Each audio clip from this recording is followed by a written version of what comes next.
Welcome to Maddie's Monthly Foster Connection, a monthly webcast where we learn about topics of interest to those of us who are interested in starting or expanding foster programs. Our guest today is Sarah Aguilar. Sarah Aguilar's current role as the director of Santa Barbara County Animal Services, serving 6,000 pets annually and 500,000 people over 2,700 square miles, combines her diverse background, which includes holding key positions in various organizations dedicated to animal welfare and casual dining. Prior to her current role, Aguilar served as Senior Director of Operations at Austin Pets Alive in Austin, Texas, where she played a pivotal role in advancing life-saving initiatives. Before that, she served as the National Foster Programs Manager at Greater Goods Charities and as the Deputy Director of Pima Animal Care Center in Tucson, Arizona. Aguilar's journey in animal welfare began as a foster care coordinator for Ventura County Animal Services, placing over 3,000 pets annually into foster. Beyond her professional endeavors, Aguilar enjoys cultivating her living room into a greenhouse, restoring her 1949 Chevy pickup, and immersing herself in live music events. Alongside her husband and niece, she cares for 3 beloved dogs in her coastal abode. Welcome, Sarah. Hi. I should update that. We have 2 nieces I'm caring for now. It's so great to see everybody. I see lots of names I recognize in the chat there. Wow. And it's 2025. I'm so thankful to Maddie's Fund for hosting this ongoing forum discussion. It's a great place to learn, and very thankful to be very first presenter of 2025. All right. So we're going to talk about foster programming today, and I'll be sharing how we expanded our foster programs here, which not only helped to increase our capacity, but also improve our staff and volunteer morale.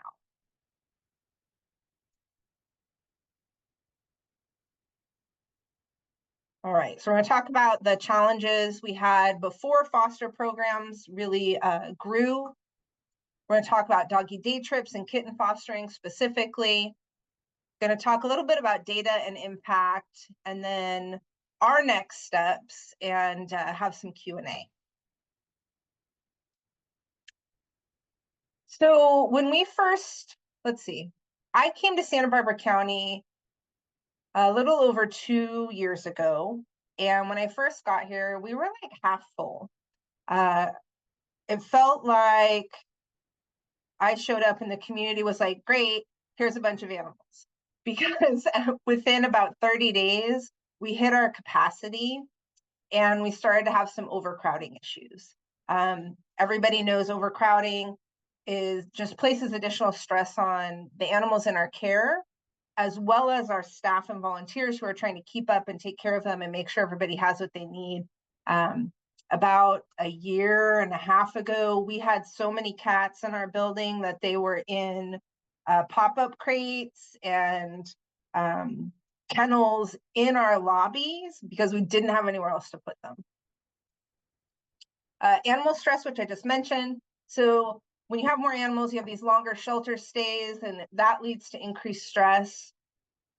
We had strain on our staff who was struggling to keep up with these growing intake numbers. And we had really limited community engagement. I'm a firm believer that people are the solutions to our problems. And we just, as an agency, were not connecting with them to tell them what was happening and what we needed. So we saw fostering as a key way to alleviate overcrowding, provide animals with more individualized care, and involve the community in our mission. Foster programs offered flexibility, allowing people to help without the long-term commitment of adoption. This not only helped the animals, but gave our volunteers and staff a sense of purpose and relief from the daily pressures of shelter life. So we saw a lot of things. You may hear lots of agencies that have large foster programs talk about this, but you see improved behavior, increased adoptions. You get far more information about the animals outside of the shelter environment. And one of the first things that we leaned into was doggy day trips. We already had foster things in place. processes and documentation and forms and things. So we added Doggy Day Trips. As the program gained momentum, we saw more and more community members wanting to participate. We had several months this year where we've had 350 or more day trips just in that month. We have 2 Starbucks stores that compete against each other to see who has the most day trips each week. We have a skills development agency bringing groups of individuals with disabilities to take dogs out twice a week. We quickly expanded our numbers. We started with 10 a month. Quickly, we're up over 300. And this growth was largely due to this low barrier for entry. Many of the people who are coming to walk dogs don't have time to do long-term fostering, or they don't have space in their home, or they can't have animals. So we made it super easy for folks to walk in, sign a paper, take the dog out for the day. And so while we just went through a whole bunch of pictures from day trips, what we've ended on here in this collage is people, because people are what makes these programs work. Here it's got all of our foster placements for 2024. I just ran this last night, and the data speaks for itself. Not only did our Doggy Day Trips improve behavior and well-being of our dogs, but we saw an increase in adoptions directly following these trips. Volunteers post about their outings on social media, which helped get dogs adopted faster. After returning from trips, dogs show reduced anxiety, which makes them more adoptable in the kennels as well. Across the top of this chart, you'll see the different categories of fostering. So FTA is foster to adopt. Day trips, we actually count cats on day trips that went out to like pet stores for adoption events for a day. So that's why there's 10 cat day trips. Hospice, medical fosters, neonatal, which also includes pregnant, just overnight stays, some safety net fosters. We have shelter break, where somebody's taking an animal as a foster, but they don't really intend to do the marketing. They're just giving the animal a break from the shelter. And then we have foster to place, which is somebody's going to foster an animal and try to place it into a family. So kind of like an adoption ambassador. We use color coding for dog handleability in the shelter. So we started with our green dogs. Those are the easy peasies, super friendly. And in 2024, we had over 1,100 Doggy Day Trips with green dogs.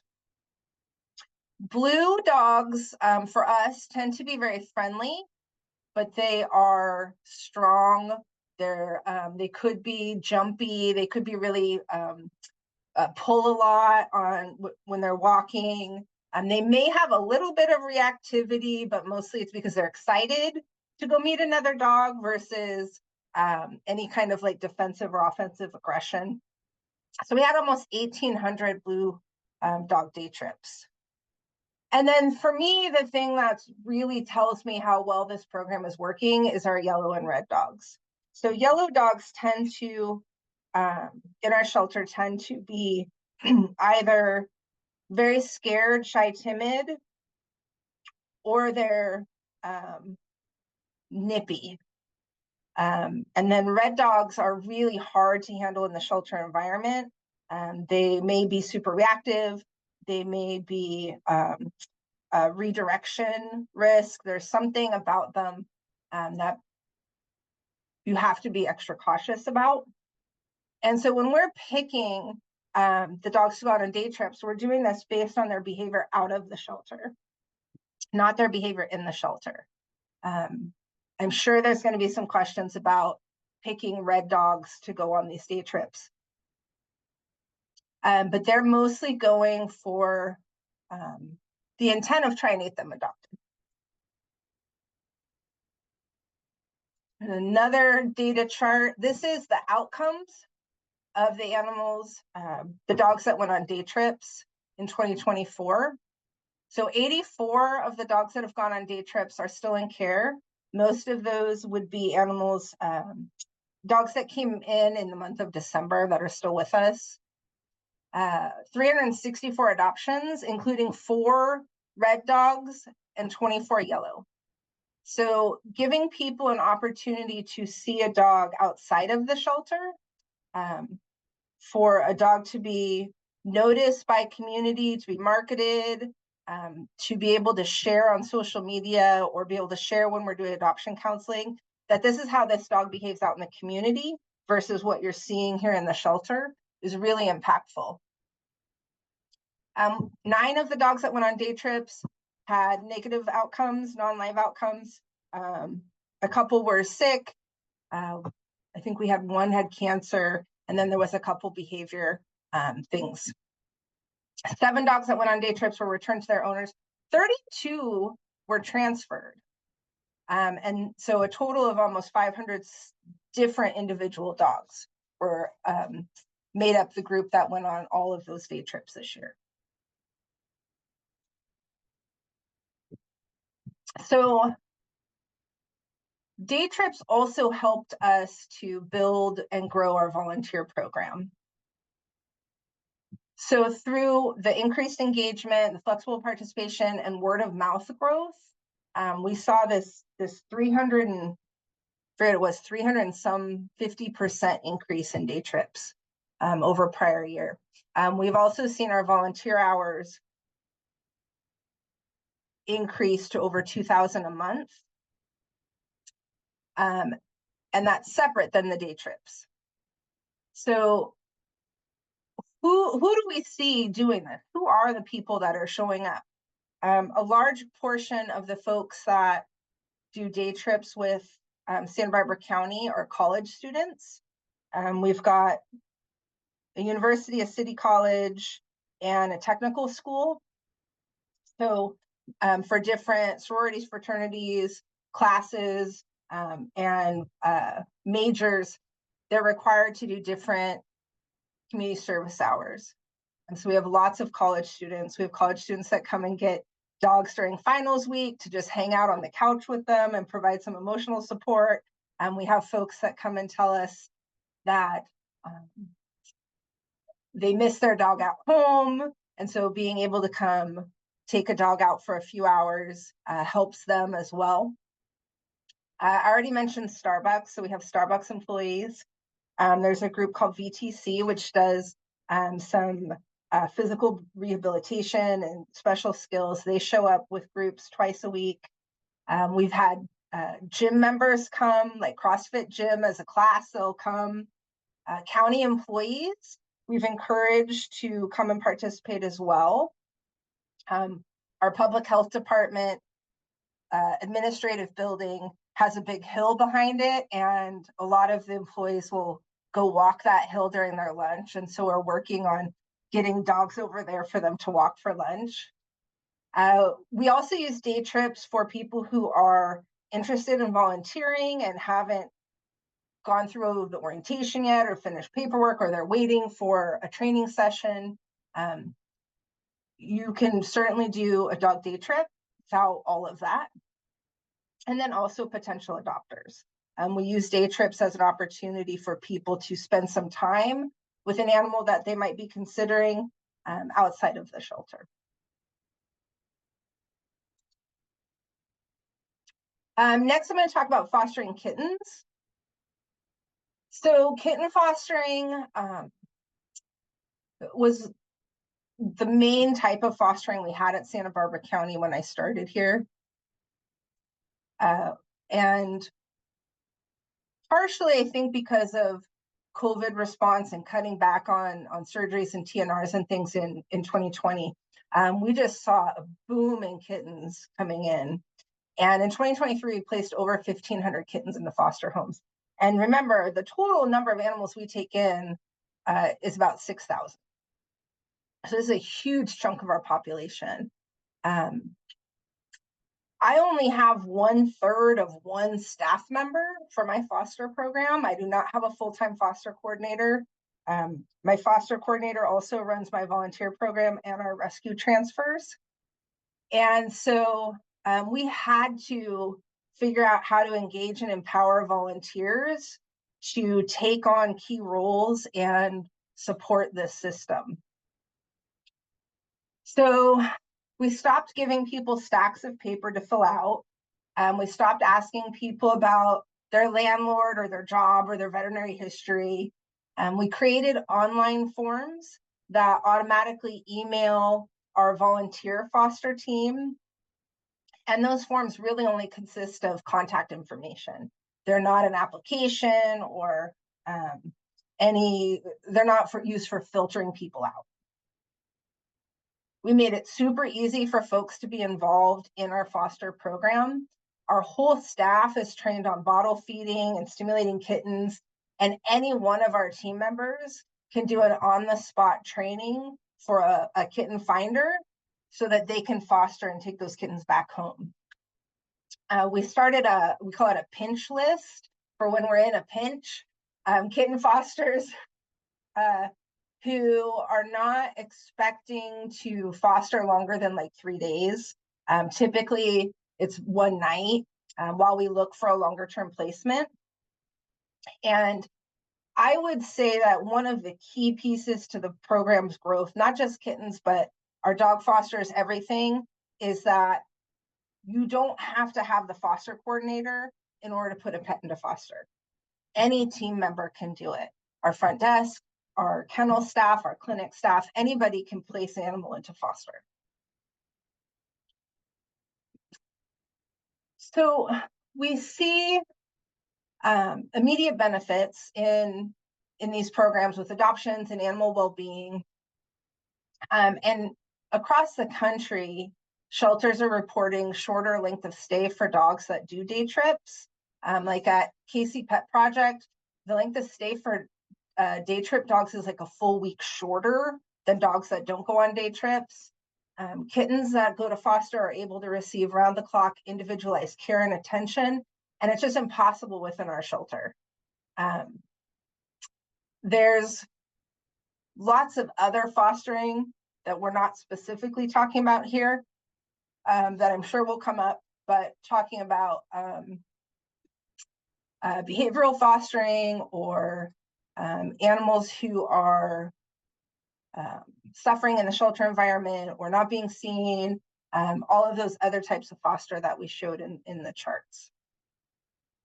And Jan, for your question, we don't do background checks for anybody. The way that we look at it is that people are coming to us to give their time to open their home because they want to do the right thing, because they are contributing to the good, as opposed to coming with any kind of intent to be harmful.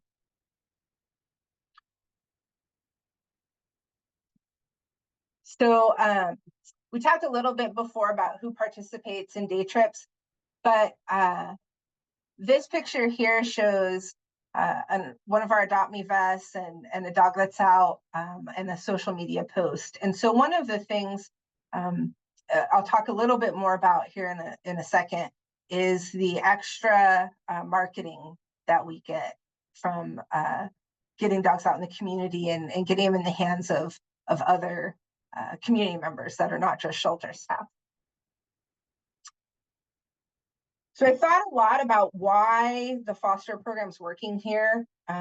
You know, I was a foster coordinator in Ventura County when I first got into municipal work. I also was the COO of a foster-based rescue organization.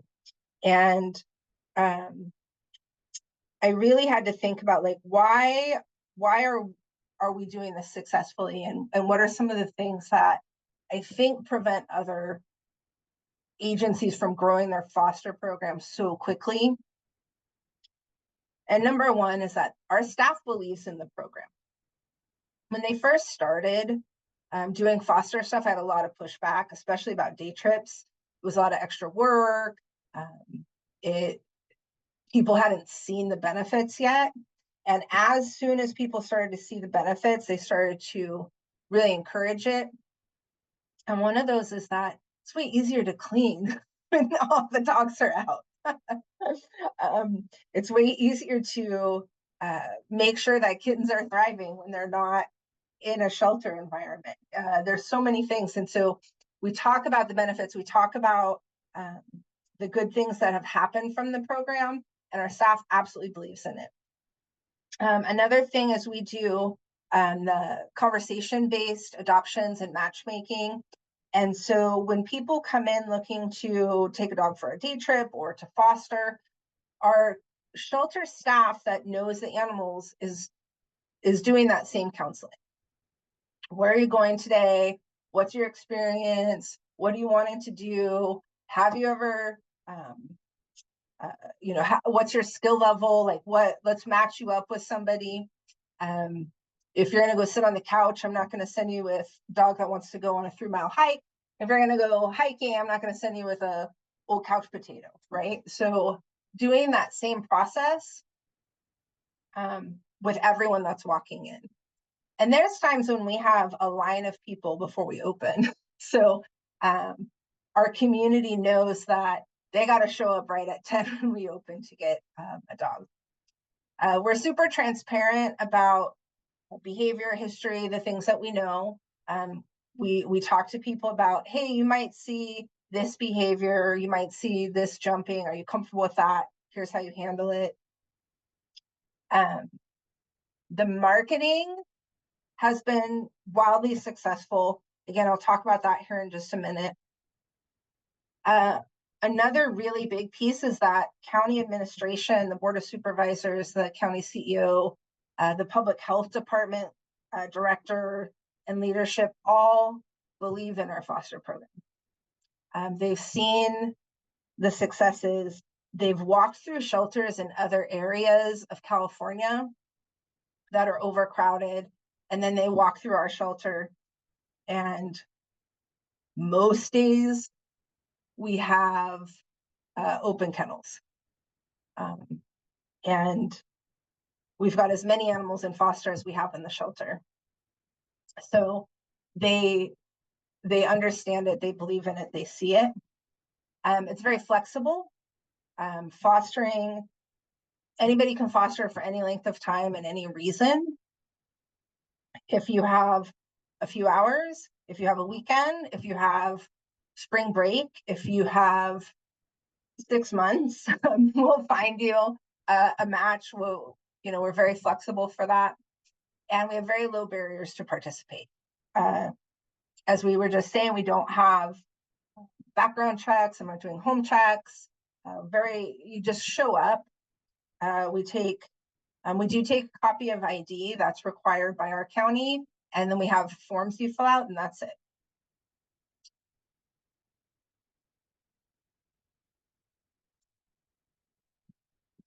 I'm going to show you a few of the kinds of marketing that we've gotten from folks. So this is a family that came in and they decided to all take a dog for a walk together and share about that.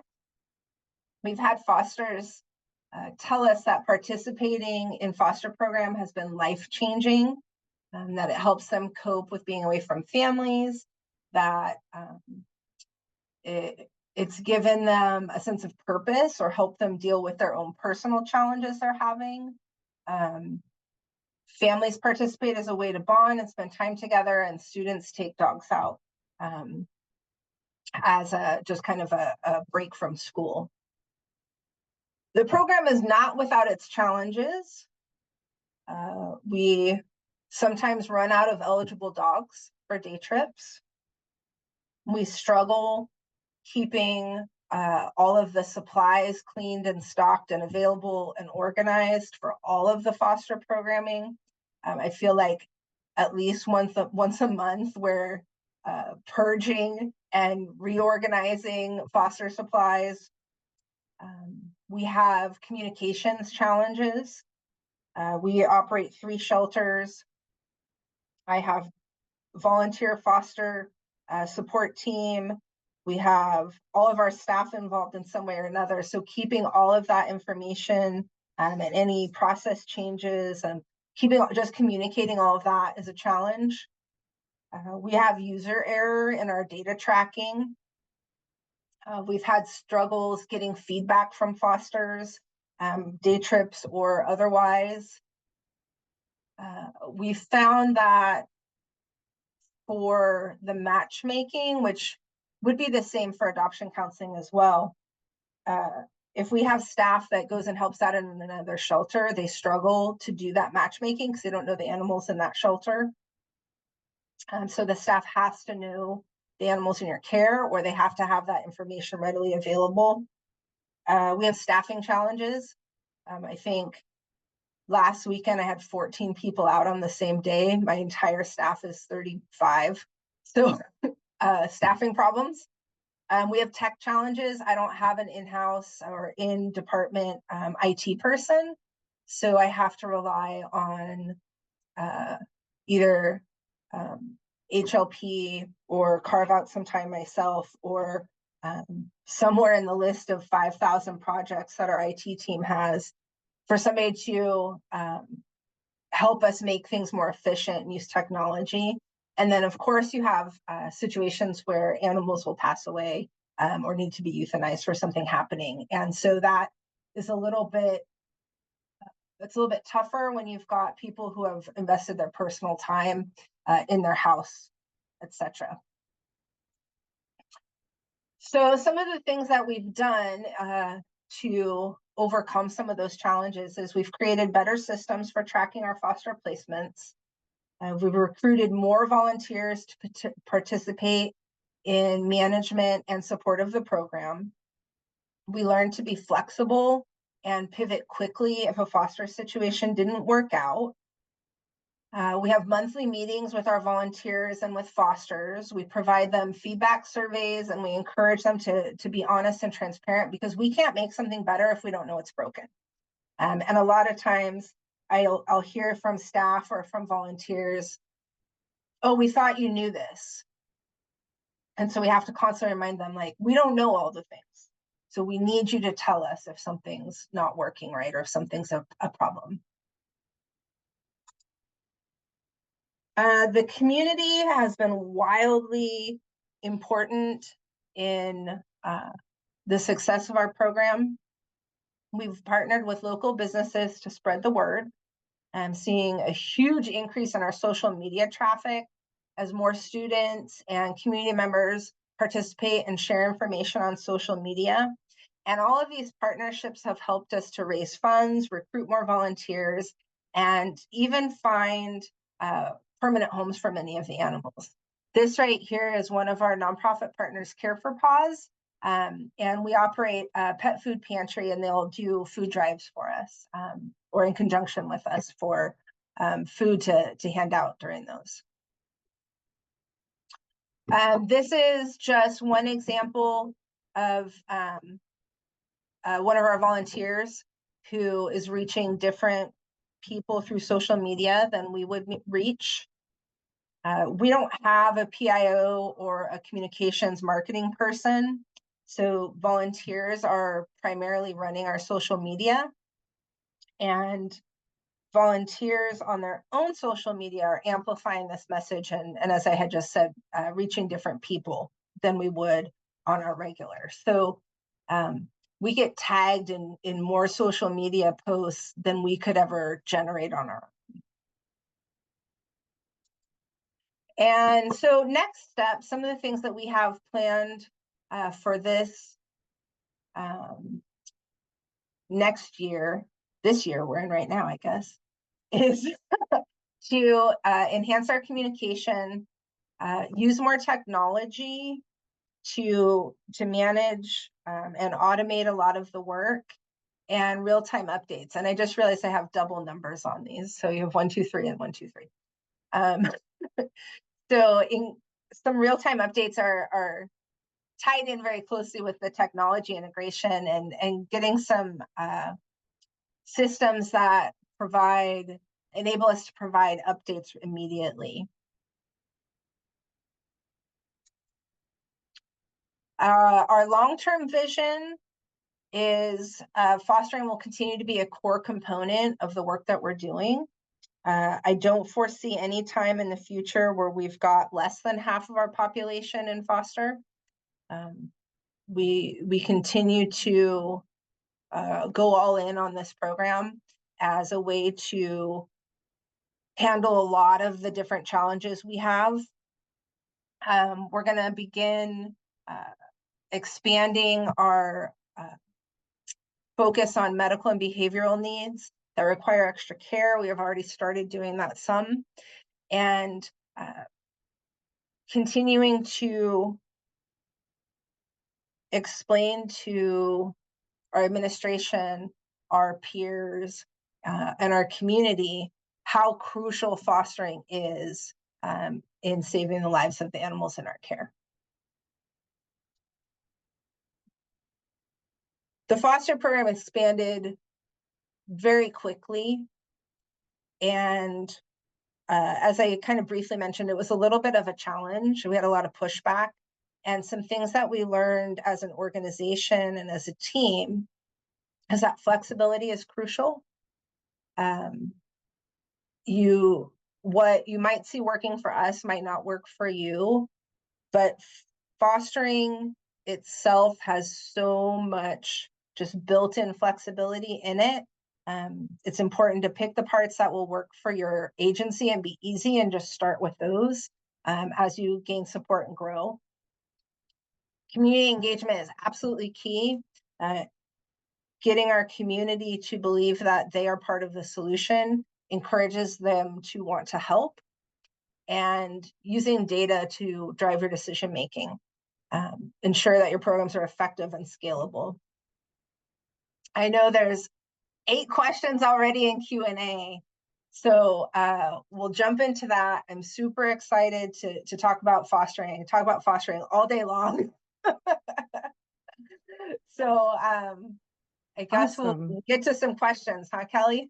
Yeah, that sounds great. You'll have some really good questions. The first one, how should government shelters get buy-in from risk-averse administrations and legal departments?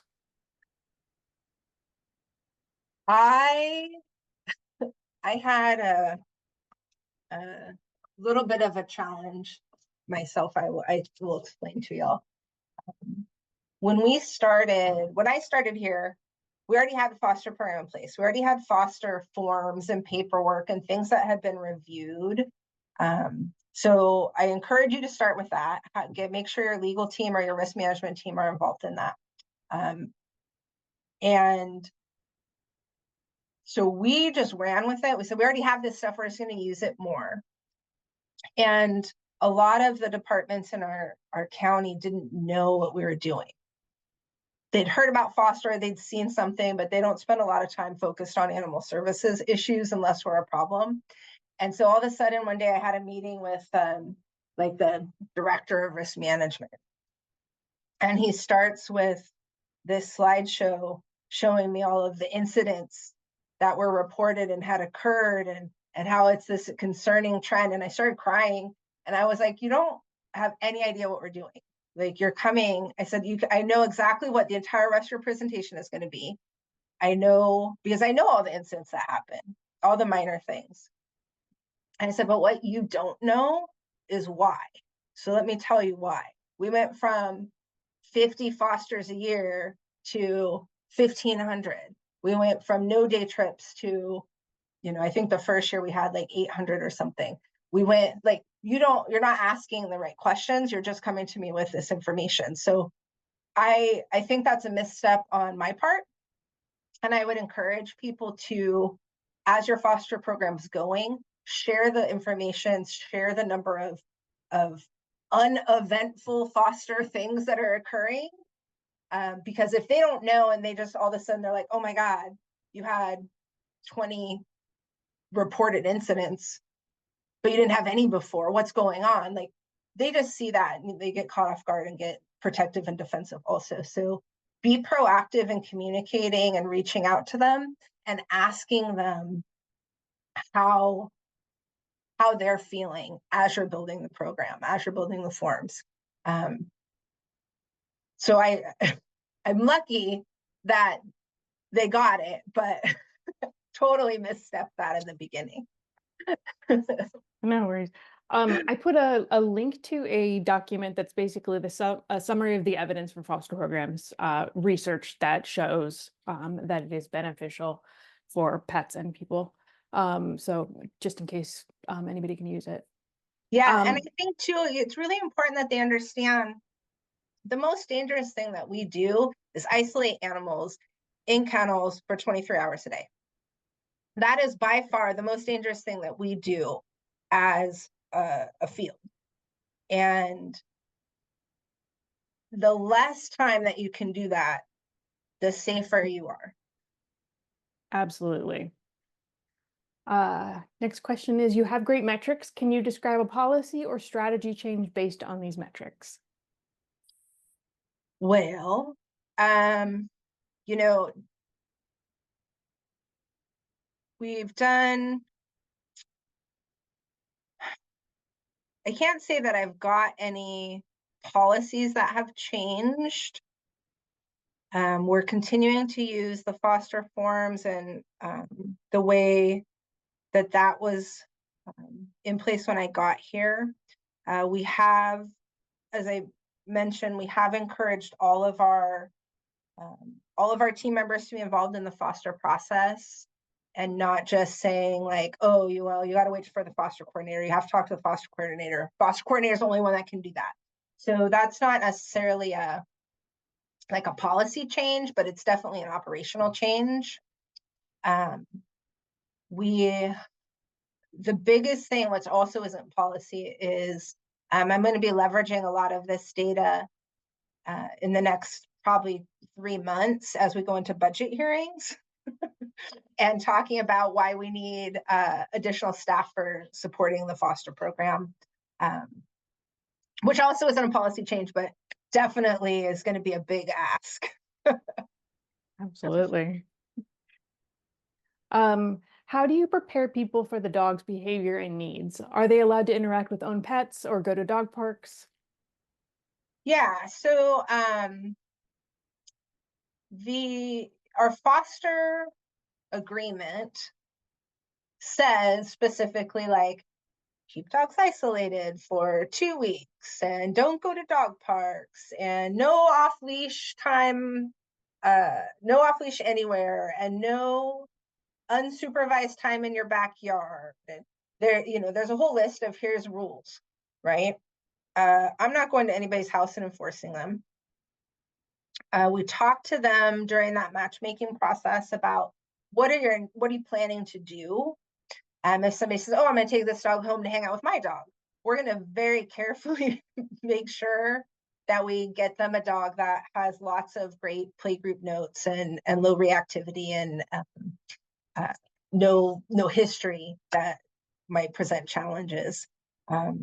And we are, I'll tell you that college kids, just in general, don't listen. I think a lot of people probably aren't listening when we're telling them stuff.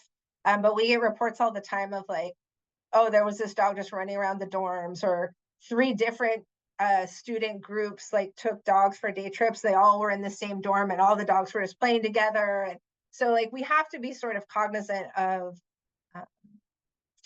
the groups that are coming in and where they're going. If they're going to go back to the dorms or they're going to go back to campus, we just sort of keep that in mind. Their likelihood that this dog is going to probably see a whole bunch of strangers and probably other dogs is pretty high. So we do a lot of just that conversation and trying to match up. And then those rules, like I said, we're not running around making sure people follow them, but if something happens, that becomes our safety net of you signed that you were going to do these things or you understood them and you didn't do them. So it shifts the liability. So that kind of goes back to that other question about risk averse leadership, making sure that you have the information there. I will tell you that with all those foster things that we've had our biggest issue has been dog to dog bites. So people go to the beach and there's another dog that's off leash, it runs up, or the dog in foster gets away from the foster and bites another dog. That would be the biggest issue that we've had, or I guess would say most common. And those are typically not major concerns. Are meet and greets allowed on day trips, and are they managed? So if somebody wanted to do a meet and greet before a day trip, like they said, oh, I have a dog and I want to take another dog with us, we're going to go hiking or we're going to whatever, we would absolutely do that, just like we would for an adoption. Either depending on the dogs, would either do like parallel walk, we do time in the yard, we do whatever we have learned based on our play groups and introducing our dog to other dogs. And if somebody has a dog at home, we would just, again, be very, very careful about sending them with a dog that has lots of positive history, like a playgroup rock star. And we'd ask them questions about, has your dog met any other dogs? Have you had other dogs in your home? Here's what we recommend that you do. But remember, you signed this thing that said you wouldn't introduce your dog, right? So the balancing the rule enforcement and the risk with the potential benefit and payoff. That makes sense. We had a question, if you could share your feedback survey. Yes, I can get that, and we'll get that posted in the forum with the presentation. Awesome, thank you. What kind of insurance coverage is there for fosters or day trippers? Oh, I don't know that. As a county agency, we're self-insured. For individuals, I wouldn't even get homeowners, I think, or your medical. I believe that most organizations have insurance. Fosters are considered a volunteer, so it would be kind of through the coverage they have for volunteers. But yeah, and it would depend on your waivers too. Absolutely. All right. What do you use for scheduling day-to-day communications with volunteers and fosters? So we use Volgistics for our volunteer management. We have Chameleon as our shelter software. So there's ways to send out mass emails through both of those.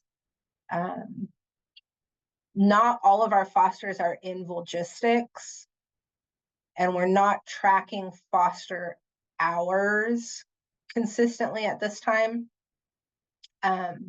So we're using a lot of Facebook groups. We're using the email and automated features through those two software programs. And that's about it. We don't require any kind of appointment or schedule for day trips or any fosters, really. It's kind of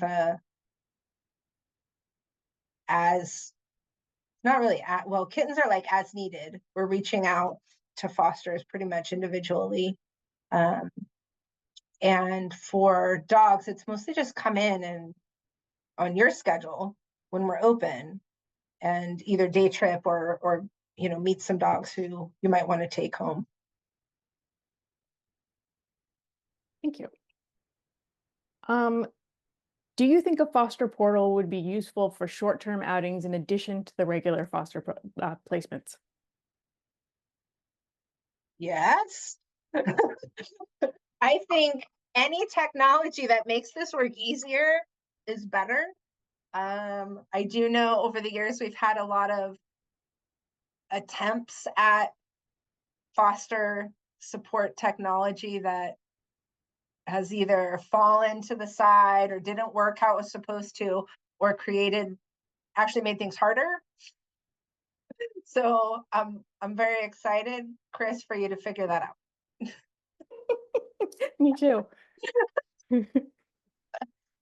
How do you manage scheduling for day trips? You kind of went over this before, but Yeah, so we don't. The one problem we have is our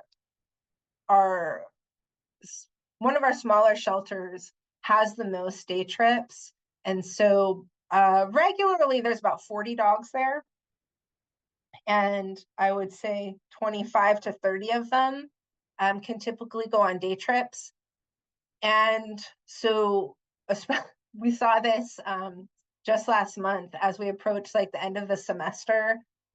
All the students were like, oh my God, I need to get my volunteer hours. And if they showed up by noon, we'd be out of dogs. And so we tell everybody, like, show up tomorrow as close to 10 a.m. as you can.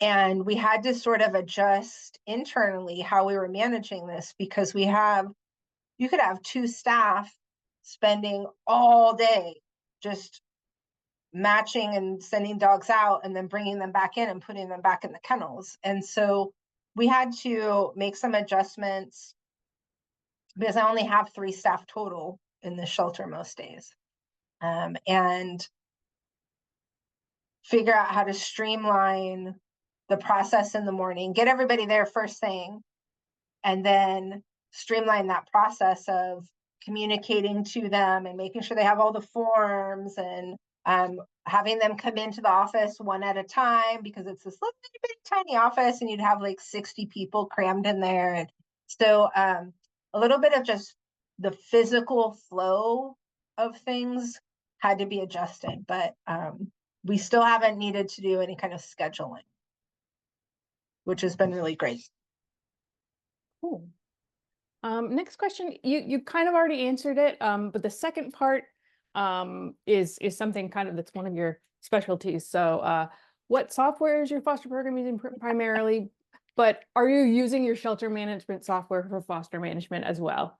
Yeah, so we have Chameleon, and I know Chameleon's kind of priced out of the market for smaller organizations, but Chameleon is the most customizable and I think powerful shelter software that exists. Chris, forgive me, but it's not very user friendly, and so it does require some like SQL language understanding or things to make it work. But we're doing all of our foster management in there. It manages people and animals, and we keep records in there. I've also previously, when I was at Austin Pets Alive, we used Shelter Love, and we managed all of our foster stuff in a combination of spreadsheets, like Google sheets. So they were shared, everybody could access them from anywhere. So between Google Sheets and Shelter Love, and let's see, when I was at Greater Good, they have Salesforce, which is like a customer management system. And I've seen folks who manage stuff strictly through like spreadsheets and like logistics for your volunteer or your people management part. So while we have Chameleon, there's lots of ways to do it through different softwares. There's also like Dubert has a foster management system now that's separate from shelter software, and can't wait to hear what Chris is working on. Absolutely. Next question is, can you describe any specific programs used to increase foster rates for cats? Or how do you recruit fosters for cats too, I guess? So what I've done repeatedly in different agencies that works really well is focus on kittens during the spring. So focusing on recruiting people right before kitten season starts. Neonates do require some training. So building excitement around that, getting people involved with kittens, even if they're old enough that they're self-feeders, and and managing on their own and just not big enough for surgery. And then when you have a lull or you have a little bit of a off season, I don't know if that exists anymore, you turn them all into cat fosters and get them to take some of your long stay cats or cats that have medical things, diabetic cats or different needs, and helps them continue to feel useful, stay engaged in the program, and a lot of times come back to kittens kind of refreshed when the next season starts. So that's my focus for adult cats, but just for kittens specifically, I love a good emergency plea. Look at this cute kitten face, or these 6 boxes of kittens we got in, help us. When I was in Ventura County, I don't know what happened the first year I was there. It was insane. And we went from, I think, 500 kittens a year to like 2,500 or something stupid. It was so crazy. And that was pre-COVID, so can't even blame that. But I remember doing an emergency plea on social media, and it was like Mother's Day weekend, and I did 5 kitten orientations just that weekend. I was like, here's the times, just come in. And we cleared out every kitten we had. Everybody left with kittens. We had a great turnout. So people want to help you.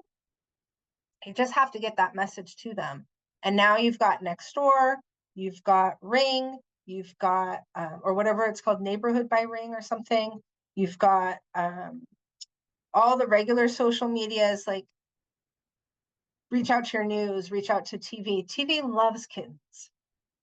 Everybody wants to show a little baby kitten on TV.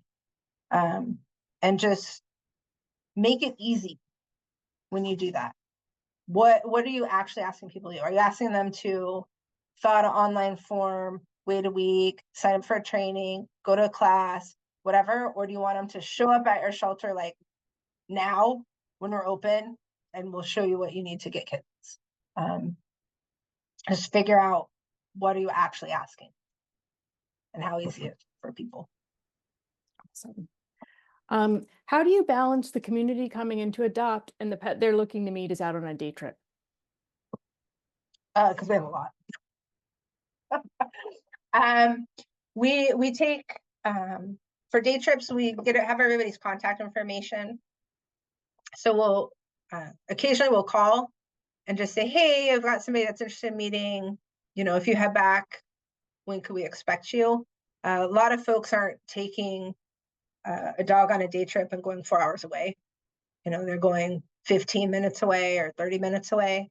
And the other thing we'll do is tell people like, oh, we close at 5. So we ask that all of our day trip dogs are back by 4. So we can tell people that also, like, if there's nobody else here that you want to meet, this dog should be back around 4. Awesome. This one is for both of us. What are your favorite foster portals? Sarah, go ahead. I don't know that I have one. No worries. Kelly, you go ahead. You are much more wise in the ways of these.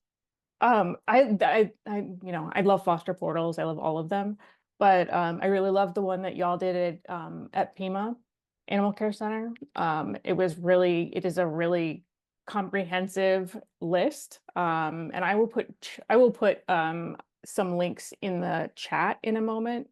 So I like the pack one. Austin Pets Alive has a really good one, especially for the dogs.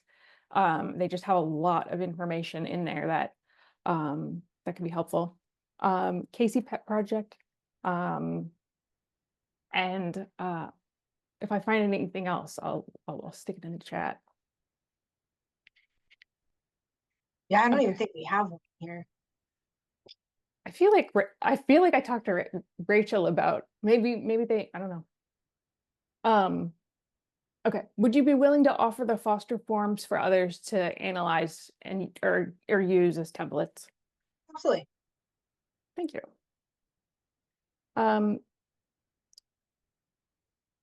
Person is not sure how to ask the question, but do you have ways to track your green dog fosters becoming yellow or red dog fosters after multiple foster outings, hopefully as they build experience and Oh, confidence? the people.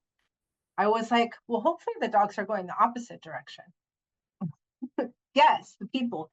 You know, what we do in shelter is for our volunteers is they get different colored lanyards as they go through different sort of handling skill levels that match the dog color coding for like day trips or foster caregivers. We don't track that. We'll ask them, who have you taken out before or who have you fostered before, to try and understand their experience or their um, uh, skill level. Because we have 3 shelters, one shelter has about 30 dogs, one shelter has 45 to 50, and then the third shelter has uh, about 70. And so it's a lot easier for our staff at each shelter to remember the dogs versus like a Dallas or an LA or somewhere where you've got maybe 4 or 5, 600 dogs on site. It's harder to know all of them. So a lot of our skill level sort of tracking of fosters is based on the relationship with them and knowing uh, who they've fostered or handled before, which isn't necessarily recreative. Mhm. Was the removal of barriers based on your great metrics? No, we got rid of the barriers first. So I So would say actually flip it's it. Yeah, get rid of the barriers to get the great metrics. awesome. Let's see. I can't Um, believe it's almost 1. I know, right? It's been going so fast. Is there any training or frequently asked questions for common problems fosters might encounter during a day trip? We give fosters a cheat sheet or like a little card that's like, if you have an emergency, this, if there's a bite, if the animal's lost, whatever. And we also have it just taped on our counters. We tell them to take a picture of it, so they have it on their phone as well. And if they take a backpack, it's laminated and attached to the backpack as well. So we'll talk to them about the dog we're handing them. Here's what we know. Here's what you might see. You might see jumping, or you might see barky, lungy, or you might see whatever based on what we've seen from a dog, and tell them how to handle it. And then also give them that like emergency card. Awesome. 2 questions left. I think we can get them in just a few minutes. What kinds of things or proof of experience are you looking to confirm when someone comes in asking to take out a yellow or a red dog on a day trip? Are there things that cue you into their trustworthiness or level of responsibility? Um, if somebody walked in and said, I want to take your hardest dog, we would have a lot of conversation, right? Trying to understand why, trying to understand like what's their motivation, because that's not necessarily a thing most people are looking for. If somebody comes in and they say, I saw Bubba online and I'm interested in Bubba, and Bubba was yellow or red, we would talk to him about his behavior and say, you know, this is what we see in the shelter. Is this something you're comfortable with? You know, what would you do in this situation? And just trying to use that conversation-based counseling to really understand, like, what is it about this animal they're interested in? If I have a dog that's yellow or red in the shelter and has no history, or we haven't seen anything dangerous, or we don't see anything that's, just unwanted behavior, like out in the community, like when we're out walking or whatever, I'm much more apt to put that dog out with somebody, just discussing what we've seen in the shelter, versus a dog who might have, a bite history, or might be a redirection risk when they see another dog.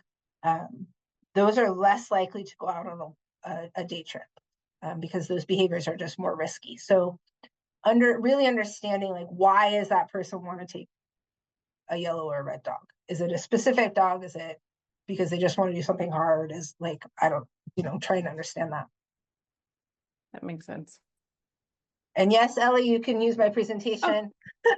Oh, good. Ellie's one of our volunteers here. Oh, cool. Awesome. And then last question, what do you provide in your backpacks?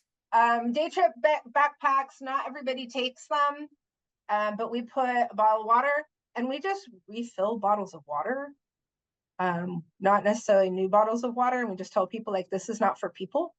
We'll give them collapsible bowls, or like those bottle things that go on and they flip out with like a little bowl in them. We give them the emergency card. We give them treats. We usually have like citronella spray or the pet corrector in there, and with specific instruction that that's like emergency only.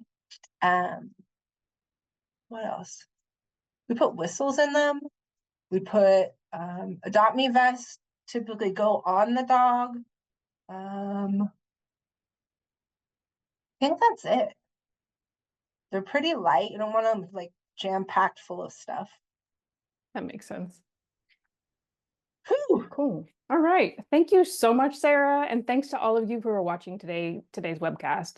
Any questions? Well, we got all the questions, but if you have more, we will be in Maddie's Pet Forum to answer any questions that come up. And so feel free to post more questions there. And thank you all so much. And we will see you next time. Thanks to Maddie. Thank you.